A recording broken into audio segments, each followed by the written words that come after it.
Well, joining us now in the studio to discuss the EU's current migration crisis is the political analyst and human rights expert Vava Tampa. Vava, thanks for coming in. You were the son of a migrant family yourself, so you have personal insight into this issue. What do you make of these latest proposals by the European countries to have quotas? Well, they are interesting proposals. In reality, it's difficult to see how it's going to work. Now, I'll give you an example. Take the UK as an example. We have just under 30,000 people already in the UK, as a result of the crisis in the Mediterranean, on the seas. Now, according to the current proposal, we have 28 members in the EU, and we have 700,000 people claiming. If that was to be divided, actually the UK would end up with a lesser number, a lesser figure. At the moment we have under 5% of the total figures. So it would actually end up with 24,000 people. But for the UK, it's difficult to see how we can possibly accept, given that the Conservative, as a government, have run against this proposal, and also because we know that if we are to say yes to that kind of proposals, the result on this would be an open door for future immigrations or migrants to come in waves and waves. Yeah, I guess what the countries that are opposed to this are saying is that this isn't going to tackle the root problem, that you need to go and stop these people from leaving in the first place, otherwise they will continue to come year on year, and the idea of just dealing with the short-term crisis is not going to work. You can see absolutely why countries like Italy or Germany are very pro this quota system, because obviously they are taking a massive bulk of people at the moment. Well, Germany and Sweden by themselves, they've taken half of the 700,000 people who've claimed who've come into Europe. So they are clearly into this, or they want this to work. And Germany, as we know the EU, the way the EU works, Germany and France will always vote together. So France will support this proposal, and then we have the EU, the UK, leading the resistance with other Scandinavian countries and other Eastern European countries. So essentially, we're going to see sort of a clash between, Germany and Britain, or David Cameron with Angela Merkel. But in terms of sort of the broader picture, how do you address this issue? Even if you were to send in a military force on the ground, how do they tell apart, a fisherman's boat to a smuggler's boat? And you and I know that smuggling people is an organized crime, and we know that there are people in Libya, in Libyan government, or warlords and militia gangs who are into this kind of business. Now, are we willing, as the EU or NATO, actually to start a fight with these people on Libyan ground? Those are central questions to answer.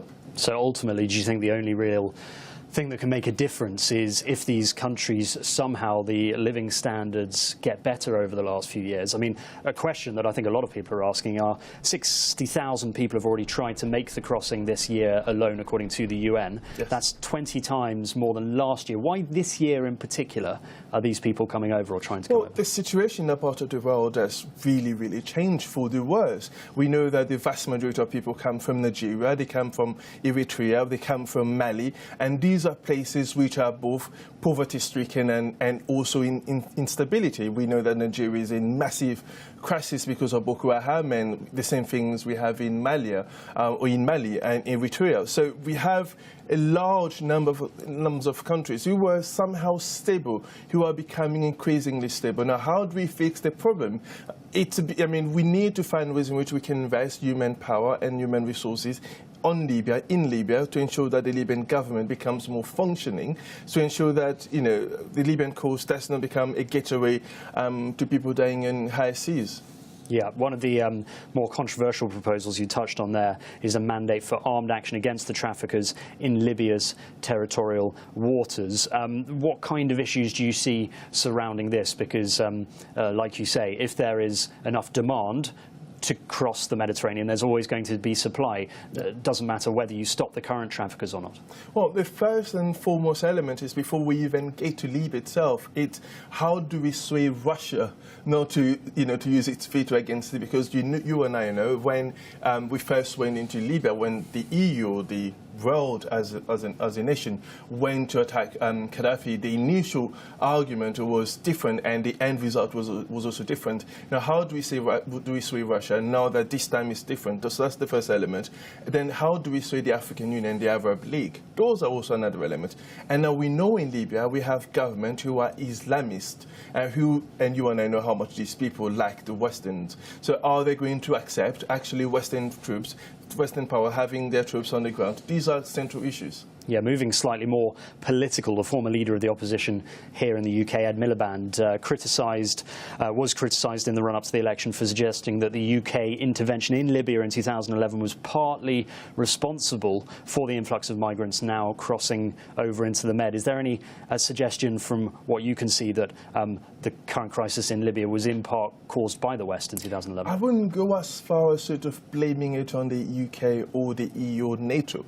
But I think the aftermath of the intervention was not planned. We didn't have a proper plan sort of to oversee things in Libya itself. Once Gaddafi was gone, Gaddafi was in power for over 30 years. So once you take him out of power, clearly the institutions of the state would crumble and would not function. So there was not enough planning to oversee, to ensure that Libya remains a state, a functioning state, that we provide them with enough shadowy or manpower and support diplomatically to ensure that Libya continues to function. So that is the biggest mistake or the biggest reason that we found ourselves in these messy waters. And given that every day, really, thousands of people are still trying to cross from Libya over the Mediterranean Sea, just how important is it that these search and rescues continue to happen and on an even wider scale, and not just by the Libyan coastal waters or by the Italian coastal waters, but actually within that Mediterranean Sea where a lot of these boats are struggling?